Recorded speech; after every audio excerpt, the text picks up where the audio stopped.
每一天，牧师甲你做伙祈祷。今仔日是5月初5，以赛亚书42章30安尼讲：受伤的芦苇，伊袂压断；灭花的灯火，伊袂分熄。伊的确实实行公义。三甲来祈祷，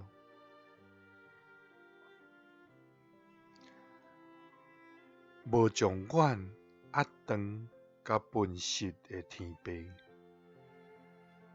阮感谢你，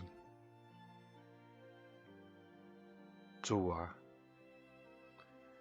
你是创造这个天来展开伊，开阔地，甲伊所出的，用活开，互地上的正百姓，用身份，互行伫迄顶面的人的上帝。主啊！你选召阮来行伫公义，佮牵阮的手来保护阮。主啊！愿阮的喙逐日学劳你，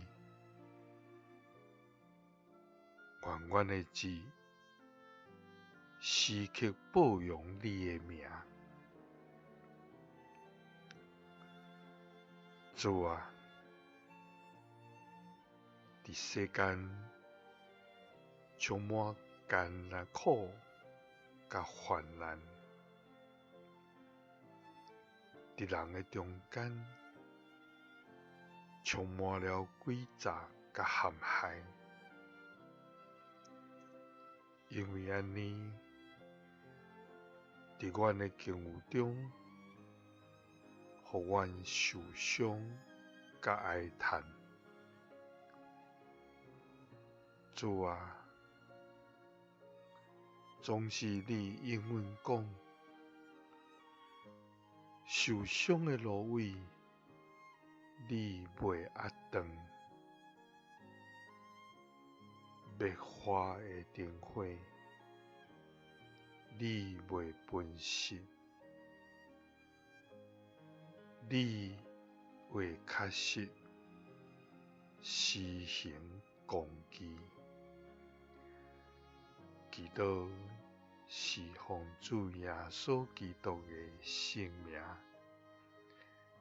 阿们。耶稣听你，赐你平安。